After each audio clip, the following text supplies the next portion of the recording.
ಯಲ್ಲಮ್ಮ ತಾಯಿ, ನಿನಗೆ ನಾನು ಪ್ರಶ್ನೆ ಮಾಡ್ತೀನಿ. ಇಡೀ ದೇಶದೊಳಗ ಪ್ರಧಾನಮಂತ್ರಿ ಹಿಡ್ಕೊಂಡು ಇಡೀ ರಾಜ್ಯದ ಮುಖ್ಯಮಂತ್ರಿ, ರಾಜ್ಯದ ಮಂತ್ರಿ ಮಂಡಳ, ನಿನ್ನ ಭಕ್ತರು, ನಿನ್ನ ಸೇವಕರು, ನಿನ್ನ ಮೇಲೆ ಅಪಾರವಾದಂತಹ ಭಕ್ತಿಯನ್ನ ಇಟ್ಕೊಂಡ ತಾಯಿ ನೀನು ನನಗೆ ಬಾಗಲಕೋಟೆಯಿಂದ ಯಾಕೆ ಕರೆಸ್ಕೊಂಡಿ? 50 ವರ್ಷಗಳಿಂದ ನಿನ್ನ ಭಕ್ತರು ರೈಲ್ವೆ ಸೌಲಭ್ಯ ಬೇಕಂತ ಹೇಳಿ ಇಚ್ಛಾಶಕ್ತಿಯನ್ನ ತಂದು ನಿನ್ನ ಜೊತೆ ನಿನ್ನ ಬಾಗಿಲಿಗೆ ಬಂದಿದ್ರು. ಆದ್ರೆ ರಾಜ್ಯದ ಮುಖ್ಯಮಂತ್ರಿ ಸಿದ್ದರಾಮಯ್ಯನವರು ದರ್ಶನಕ್ಕೆ ಬಂದಾಗ ಕೂಡ ಅವ್ರಿಗೂ ನೀನು ಹೇಳಿಲ್ಲ. ದೇಶದ ಪ್ರಧಾನಮಂತ್ರಿ ನರೇಂದ್ರ ಮೋದಿ ಮತ್ತು ಸರ್ಕಾರದ ಆಡಳಿತ ಮಂಡಳಿಯಲ್ಲಿ ಯಾರಿಗೂ ಹೇಳಲಾರ್ದೆ ನಾನೊಂದು ಸಾಮಾನ್ಯ ಮನುಷ್ಯ, ಅದು ನಾನು ನಿಮ್ಮ ಧರ್ಮಕ್ಕೂ ಸೇರಿದವನಲ್ಲ, ನಾ ಇಸ್ಲಾಂ ಧರ್ಮಕ್ಕೆ ಸೇರಿದವನು ನಿನ್ನ ಆಯ್ಕೆ ಮಾಡಿ ನಿನ್ನ ರೈಲ್ವೆ ಸೌಲಭ್ಯ ಪಡೆಯುವ ಇಚ್ಛಾಶಕ್ತಿ ತೋರಿದ ನಿನಗೆ ಧನ್ಯವಾದಗಳು ತಾಯಿ, ಧನ್ಯವಾದಗಳು. ಅದರಂತೆ ನಿನ್ನ ಕರೆಯ ಮೇರೆಗೆ ನಾನು ನಿನ್ನ ಸನ್ನಿಧಿಗೆ ಬಂದಿದ್ದೇನೆ. ನೀ ಬಾ. ನನ್ನ ಶಕ್ತಿ ಅಲ್ಲದು, ಸರ್ಕಾರಕ್ಕೆ ನಡೆಸುವ ಶಕ್ತಿ ನನ್ನದಲ್ಲ, ನಿನ್ನ ಶಕ್ತಿ. ನೀನು ಬಂದು ನನ್ನ ಬೆನ್ನ ಮೇಲೆ ನಿಂದರು, ನೀ ಆಶೀರ್ವಾದ ಮಾಡು. ರಾಜ್ಯದ ಮುಖ್ಯಮಂತ್ರಿ ಬಂದು ನಿನ್ನ ರೈಲ್ವೆ ಸೌಲಭ್ಯ ದೊರಕಿಸಿಕೊಡ್ತಾರ ಅಂತ ಹೇಳಿ ಒಂದು ಸವಾಲನ್ನು ಹಾಕ್ತೀನಿ ಯಲ್ಲಮ್ಮ ತಾಯಿ ನಿನಗೆ. ನಾನು ಕುತ್ಕೋತೀನಿ ಕಾಜಿ.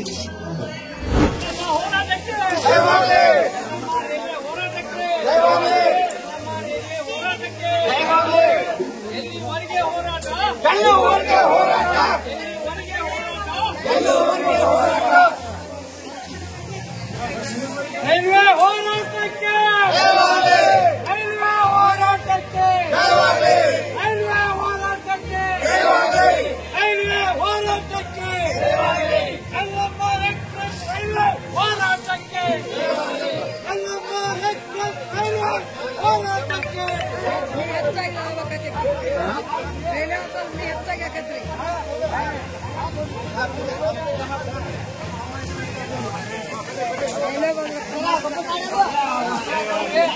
ಭಾರತ್ ಮಾತಾ ಕಿ ರೈಲ್ವೆ ಹೋರಾಟಕ್ಕೆ, ಯಲ್ಲಮ್ಮ ತಾಯಿಗೆ, ಯಲ್ಲಮ್ಮ ತಾಯಿಗೆ, ಕುಪ್ಪದ ಕಾಜಿ ಅವರಿಗೆ.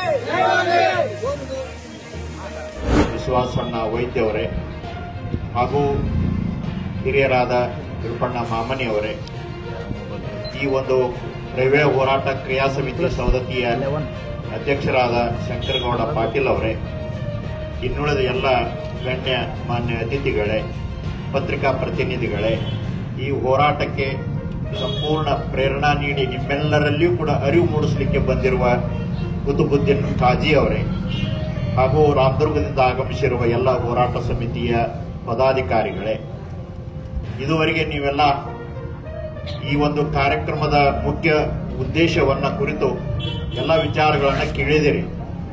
ಸಂಪೂರ್ಣವಾಗಿ ಅದರ ಮಾಹಿತಿಯನ್ನ ಅದನ್ನ ಸಂಬಂಧಪಟ್ಟವರು ಎಲ್ಲರೂ ಕೂಡ ನಿಮಗೆ ತಿಳಿಪಡಿಸಿದ್ದಾರೆ. ಬಹುಶಃ ಇಡೀ ಸವದತ್ತಿ ಭಾಗದ ಜನರ ಒಂದು ಒಟ್ಟು ಅಪೇಕ್ಷೆ ಅಂದ್ರೆ ಸವದತ್ತಿಗೆ ರೈಲ್ವೆ ಯೋಜನೆ ಬರಲೇಬೇಕು ಅನ್ನೋದು ಇದು ಎಲ್ಲರ ಒಂದು ಅಪೇಕ್ಷೆ. ಇವತ್ತು ನಮ್ಮ ವಿಶ್ವಾಸ್ ವೈದ್ಯವರು ಶಾಸಕರಾಗಿ ಪ್ರಾರಂಭದ ಒಳಗ ಅವಾಗ ಎಲ್ಲ ಚುನಾವಣಾ ಪ್ರಚಾರದ ಒಳಗ ನೀವೆಲ್ಲ ಕೇಳಿರ್ಬೇಕು, ಸವದತ್ತಿ ಅಭಿವೃದ್ಧಿ ಬಗ್ಗೆ ಬಹಳಷ್ಟು ಕನಸು ಕಟ್ಟಿಕೊಂಡವರು ಅಂದ್ರೆ ನಮ್ಮ ವಿಶ್ವಾಸ್ ವೈದ್ಯವರು. ಆ ಏನೇನವರು ಮಾಡಬೇಕಂತ ಯೋಜನೆ ಹಾಕೊಂಡಾರ, ಆ ಯೋಜನೆಗಳಲ್ಲಿ ಇದನ್ನು ಕೂಡ ಒಂದು ಅವರು ಮುಖ್ಯವಾಗಿ ಸೇರಿಸ್ಕೋಬೇಕು. ಈ ಯೋಜನೆನೂ ಕೂಡ ಆದಷ್ಟು ಬೇಗನೆ ಬರಬೇಕು. ಯಾಕ ನಮ್ಮ ಅನುಭವದ ಪ್ರಕಾರ ಕಳೆದ 2002ರಿಂದ ರೈಲ್ವೇದೊಳಗೆ ನಾವು ಓಡಾಡ್ತಾ ಇದ್ದೇವೆ. ಕಾಶಿಗೆ ಹೋಗ್ತಿದ್ದೆ ನಾ ಮೊದಲ. ಹಾಗೇನೆ ಬಹಳ ಕಡೆ ಅಡ್ಡಾಡಿ ಬಂದಿದ್ದೇನೆ ಇಡೀ ದೇಶದೊಳಗೆ ಅಲ್ಲಲ್ಲಿ. ಈ ಕಳೆದ 10 ವರ್ಷದ ಅವಧಿ ಒಳಗೆ ಭಾರತೀಯ ರೈಲ್ವೆ ಅತ್ಯಂತ ಅಭಿವೃದ್ಧಿಯನ್ನು ಕಂಡಿರ್ತಕ್ಕಂಥದ್ದನ್ನು ನಾವು ಕಾಣ್ತೇವೆ. ಬಹಳಷ್ಟು ಕಡೆ ಅಭಿವೃದ್ಧಿಗಳು ಹಾಕೊಂಡು ಬಂದಾವ. ಹಾಗೇನೆ ರಸ್ತೆ ಮಾರ್ಗ, ರಾಷ್ಟ್ರೀಯ ಹೆದ್ದಾರಿ, ರಸ್ತೆ ಮಾರ್ಗಗಳನ್ನು ಕೂಡ ನೋಡ್ಕೊಂಡು ಬಂದಿದ್ದಾವೆ. ಎಲ್ಲೆಲ್ಲಿ ರಾಷ್ಟ್ರೀಯ ಹೆದ್ದಾರಿಗಳು ಹೋಗ್ಯಾವ ಅಲ್ಲಿ ಬರುವಂತ ಹಳ್ಳಿಗಳು ಬಹಳ ಅಭಿವೃದ್ಧಿಯಾಗ್ಯಾವ. ಅಲ್ಲಿಗೆ ಭೂಮಿಗೆ ಭಾಗಗಳು ಅದನ್ನ ಮನಸ್ಸು ಮಾಡಿ ಪ್ರಯತ್ನ ಮಾಡಿ ಆ ಕಾರ್ಯಯೋಜನೆಯನ್ನ ಮಾಡಿಕೊಂಡು ಬರಬೇಕು.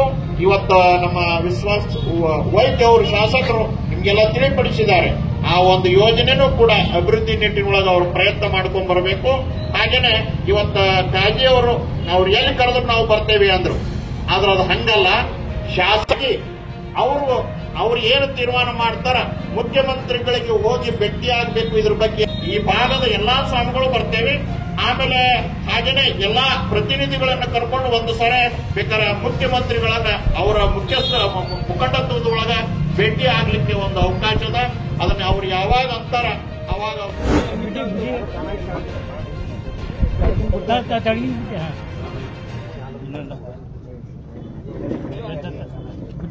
ತಳಗಿನ ಬಿಡ್ಡಿ ಹಾಕ್ರಿ.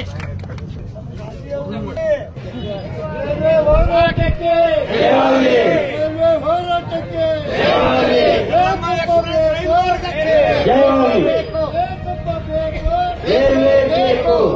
ಕರ್ನಾಟಕ ಮಾತಾ ಕಿ ರೈಲ್ವೆ ಹೋರಾಟಕ್ಕೆ ಯಲ್ಲಮ್ಮ ದೇವಿಗೆ.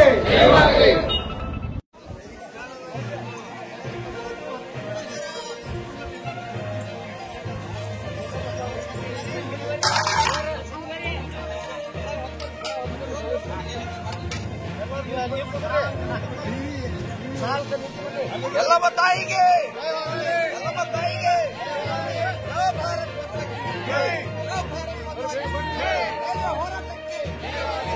ಹೋರಾಟಕ್ಕೆ ಬೇಕೇ ಬೇಕು, ಬೇಕೇ ಬೇಕು, ಬೇಕೇ ಬೇಕು.